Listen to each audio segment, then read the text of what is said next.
Father, ഇന്നലെ ഇപ്പോൾ ആ കേസ് പരിഗണിക്കുന്ന ഘട്ടത്തിൽ ഛത്തീസ്ഗഡ് സർക്കാർ സ്വീകരിച്ച നിലപാടാണ് ഞാനിവിടെ ആവർത്തിച്ചു പറഞ്ഞത്. അവരെ പുറത്ത് വിടരുതെന്ന സർക്കാർ അർദ്ധശങ്കയ്ക്കിടയില്ലാത്ത വിധം പറയുകയാണ്. അപ്പോൾ കേരളത്തിൽ പക്ഷേ രാജീവ് ചന്ദ്രശേഖർ കന്യാസ്ത്രീകൾക്കൊപ്പം എന്ന് പറയുന്നു. അതിനപ്പുറത്തേക്ക് ആർക്കും ആ നിലപാട് പറയാൻ സാധിക്കുന്നില്ല. ജോർജ് കുര്യൻ ഇന്ന് മാധ്യമങ്ങളുടെ മുന്നിൽ വിയർക്കുന്നത് കണ്ടു.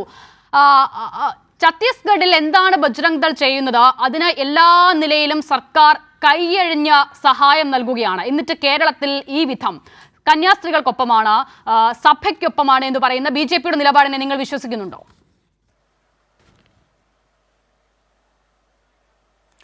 തീർച്ചയായിട്ടും എനിക്ക് അതിനു മുമ്പായിട്ട് അഡ്വക്കേറ്റ് നിബിൻ പറഞ്ഞതായ കാര്യത്തോട് ഒന്ന് റെസ്പോണ്ട് ചെയ്യാൻ ആഗ്രഹിക്കുന്നുണ്ട്. അഡ്വക്കേറ്റ് നിബിൻ പറഞ്ഞു ഉത്തരേന്ത്യയെക്കുറിച്ച്, അതായത് ഛത്തീസ്ഗഡിനെ കുറിച്ച്, യു പിയെ കുറിച്ചൊന്നും നിങ്ങൾക്കൊന്നും അറിയയില്ലെന്ന്. ശരിയാണ്, നിബിനും അറിയയില്ല. അവിടെ സംഭവിക്കുന്ന കാര്യങ്ങൾ നേരടിയായി പോയി കണ്ട ഒരു വ്യക്തി എന്നുള്ള നിലയിൽ എനിക്ക് ചില കാര്യങ്ങൾ നിബിനോട് പറയാനായിട്ടുണ്ട്. അത് പറഞ്ഞിട്ട് ഞാൻ തീർച്ചയായിട്ടും ഈ ചോദ്യത്തിന് അസിത ചോദിച്ച ചോദ്യത്തിലേക്ക് വരാം. ഒന്നാമത്തെ കാര്യം, ചാതുർവർണ്ണയം തിരികെ കൊണ്ടുവരുവാനുള്ള വലിയ ഉദ്യമത്തിലാണ് ഈ പറഞ്ഞതായിട്ടുള്ള എല്ലാ സംസ്ഥാനങ്ങളിലും. നിങ്ങളിപ്പോൾ അവിടെ ചെന്ന് കഴിഞ്ഞാൽ ഇപ്പോഴും അയിത്തം വളരെ ഭംഗിയായിട്ട് നടപ്പിലാക്കുന്നുണ്ട്. നിങ്ങൾ ഒന്ന് ചിന്തിച്ചു നോക്കിയേ, ആ സ്ത്രീയുടെ ഫോട്ടോ ഇവിടെ കാണിച്ചു, ആ സഹോദരിയുടെ ഫോട്ടോ, അതാരായിരുന്നെന്ന് വെച്ച് കഴിഞ്ഞാൽ ജ്യോതി ശർമ്മ എന്ന് പറയുന്നതായിട്ടുള്ളൊരു സവർണ ആധിപത്യത്തിൻ്റെ വലിയ ഒരു ഉദാഹരണമാണ്, ഉദാത്തമായ ഒരു ഉദാഹരണമായിട്ട് നമുക്ക് അവരെ കാണാം. അവർ മാത്രമല്ല, അവരോടൊപ്പം ഏകദേശം 10-40 പരം ആളുകൾ, 50ഓളം ആളുകളെന്നാണ് പറഞ്ഞത്. അത്രയും ആളുകൾ ഈ ഗോത്രവർഗത്തിൽപ്പെട്ട പെൺകുട്ടികൾ. ഒരു കാര്യം ഓർക്കണം, ഗോത്രവർഗത്തിന് ഒരു മതമില്ല.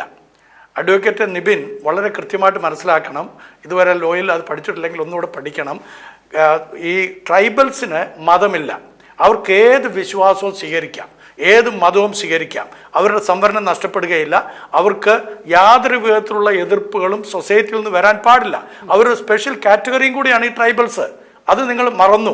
നിങ്ങളുടെ സവർണാധിപത്യത്തിൻ്റെ മണിമകുടമായിരിക്കുന്ന ഈ ജ്യോതി ശർമ്മയും കൂട്ടരും ഈ പെൺകുഞ്ഞുങ്ങളെ, 3 പെൺകുട്ടികൾ, അതിൽ ഒരാളുടെ സഹോദരനാണ്, അവൻ്റെ പേര് ഞാൻ പറയാം, സുകുമാൻ 21 വയസ്സുള്ള സുകുമാൻ.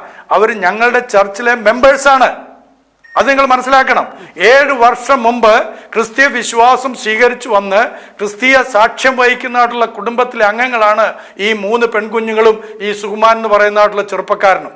അവൻ്റെ സഹോദരിയുടെ മുമ്പിൽ വെച്ചിട്ട് അവനെ തല്ലി. ഈ സഹോദരിമാരെ തല്ലി. ആരാ തല്ലിയെന്നറിയാമോ? ജ്യോതി ശർമ്മ എന്ന് പറയുന്നതായിട്ടുള്ള സ്ത്രീ. എന്നിട്ട് ആ സ്ത്രീയെ കുറിച്ച് നിങ്ങളൊന്ന് അടിച്ചു നോക്കിയാൽ അറിയാം, അവരെ കുറിച്ച് നിരവധി കേസുകൾ പല സ്റ്റേഷനിലും ഉണ്ട്. അവർ ഒളിവിൽ പോയിരിക്കുകയാണെന്നാണ് അവിടുത്തെ സർക്കാർ ഇപ്പോൾ പറയുന്നത്. ഒന്ന് ചിന്തിച്ചു നോക്കി, ഇത്ര പച്ച നുണ പറയാനായിട്ട് അവിടുത്തെ മുഖ്യമന്ത്രിക്കും അവിടുത്തെ മന്ത്രിമാർക്കും അല്ലാതെ മറ്റാർക്കാണ് പറയാൻ കഴിയുന്നത്? ഈ സംഘപരിവാറിനല്ലാതെ ഇത്രയും പച്ച കള്ളങ്ങൾ പറയാൻ ആർക്കാ കഴിയുക? നിങ്ങളൊന്ന് ആലോചിച്ച് നോക്കി.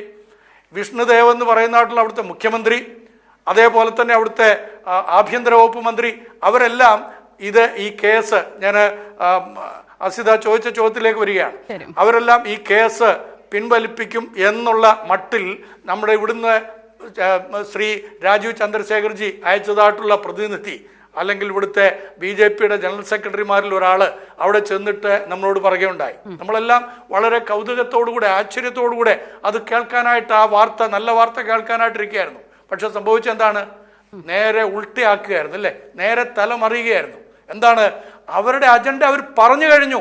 വിഷ്ണുദേവ് സായി എന്ന് പറയുന്ന അവിടുത്തെ മുഖ്യമന്ത്രി പറഞ്ഞു, ഇവര് മനുഷ്യക്കടത്ത് നടത്തി, ഇവര് മതപരിവർത്തനം നടത്തി. നിങ്ങളൊന്ന് ആലോചിച്ച് നോക്കിയേ, ആഗ്രയിൽ നിന്ന് ഈ തങ്ങളുടെ ഇടവക അംഗങ്ങളായിട്ടുള്ള കുട്ടികളെ, അല്ലെങ്കിൽ മറ്റൊരു സഭയിലെ അംഗങ്ങളെ, അവരെ സുരക്ഷിതമായി തങ്ങളോടൊപ്പം കൊണ്ടുപോകാൻ വേണ്ടി ആ സിസ്റ്റേഴ്സ് വരികയാണ്. പ്രീതി മേരിയും അതുപോലെ വന്ദന ഫ്രാൻസിസ് എന്ന് പറയുന്ന സിസ്റ്റേഴ്സ്, 2 പേരും ബഹുമാനായിട്ടുള്ള സിസ്റ്റേഴ്സ് വരുന്നതിന് വേണ്ടിയിട്ടാണ്.